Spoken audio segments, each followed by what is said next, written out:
happiest places, in the studio. The last couple of weeks have been some really busy times. I took a couple different road trips and did some plein air videos. You can check out some of these new videos by going to our site and looking at the plein air series.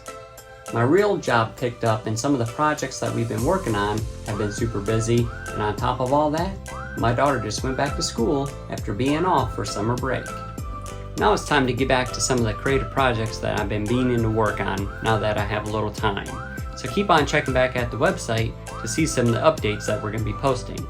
The first is going to be finishing up some of the plein air paintings that I did while out on location. The first is going to be the one that I started in Greeneville, Tennessee on top of a hillside that I wasn't able to finish due to some of the time constraints, and one of the problems I had was I worked in a larger surface compared to some of the smaller projects that I've worked on before. If we take a look at the state that it's currently in, the composition was laid out, the main washes of color have been laid, and minor details were started to be added. My goal is not to make this look like a fully rendered, finished studio piece, but instead still keep with the impressionistic look of being out plein air painting. I've gathered up my reference photos that I took while I was on site, and now it's time to get back to work. This painting is at a current point I call the plateau point. It's the point where you have painted or composed the picture, but look at it, scratch your head, and think, what else can I do? It's the point in between getting started and your finished piece. It's usually the point in my works that I need to start adding the darks.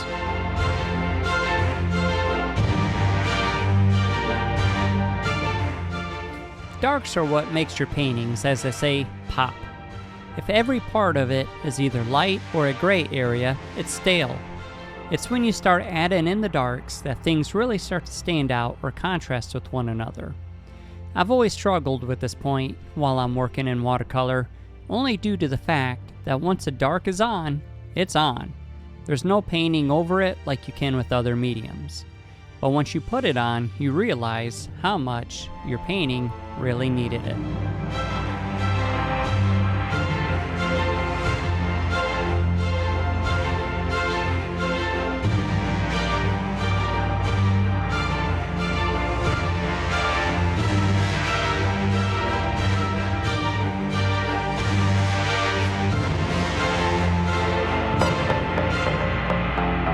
As I mentioned at the start, I still want to have a loose feel to this piece. I'm thoughtful of this as I'm painting in the tree line. As tempting as I am now in the studio to go in and paint some individual trees, I refuse. Instead, I'm letting some values give some indications of where the different trees could be. I constantly keep squinting my eyes at my reference photo and at my work to just capture the essence of the scene, not every detail.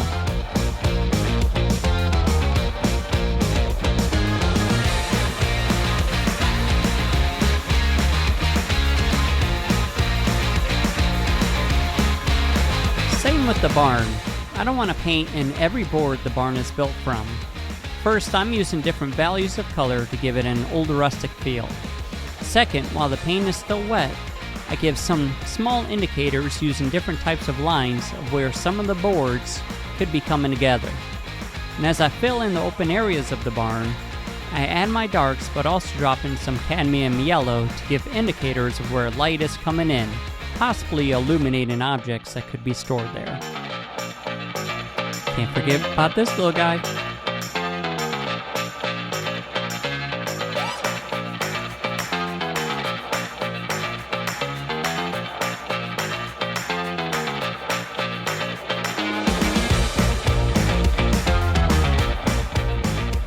This is where I'm thankful I took reference photos at the beginning of this plein air painting. The area I'm painting is the garden wildflowers that the farmer mowed down when I first started painting. It was a lush array of crimsons, siennas, greens, and yellows. There was another star of the show in this garden, but I'll get to that part later.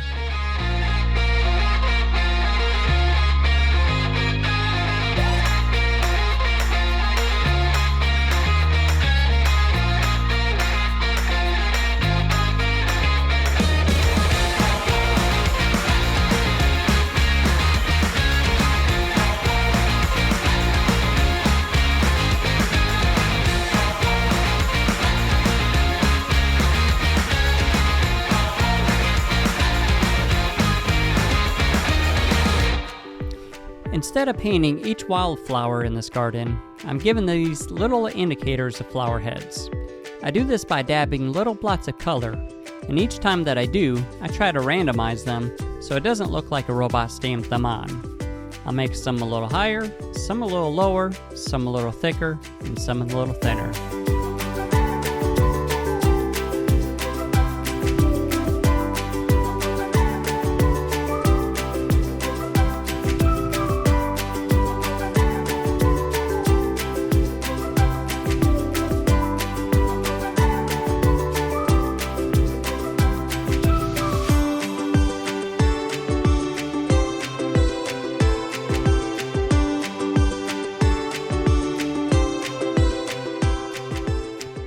It's the same with these trees. I'm not painting every branch and every twig I see.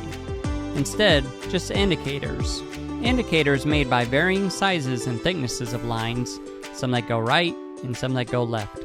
Something to just trick the eye into thinking a tree.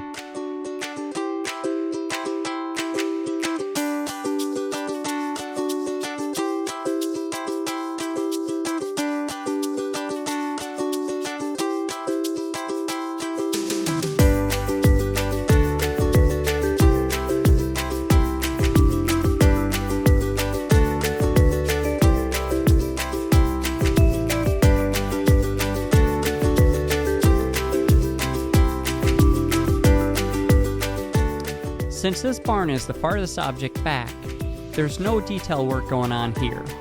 The key thing I wanted was indicators of shadows to continue to give its depth. The other part I wanted was an indicator of a trail that the farmer uses when he comes and gets the farming machines and takes them out.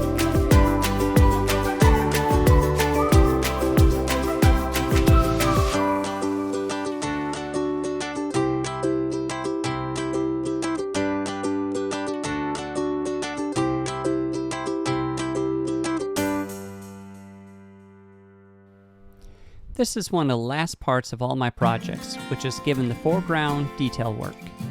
Through a series of previous washes, I tried to fool the eye into thinking that there's varying surface levels.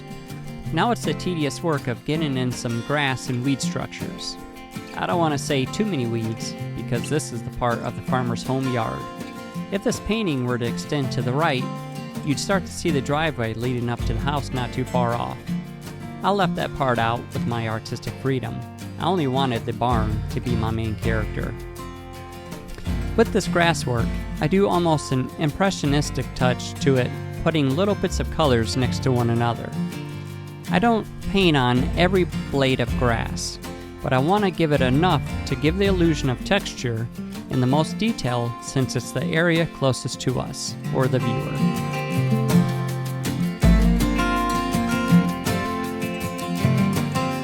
Finally, we come to the second star of the show. Earlier I talked about there is something else in the garden, and it's these little white wildflowers. Sorry, I don't know their technical name. I'm not one to normally use white watercolor, but I couldn't resist for these little flowers. They really make the garden pop.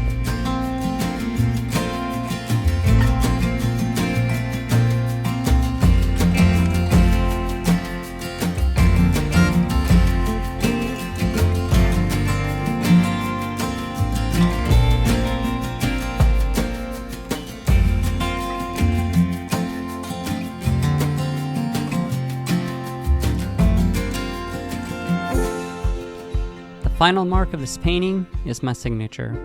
I've done as much as I wanted to with this piece. It'll be a nice remembrance of my trip to Tennessee, and I can't wait to go back again soon.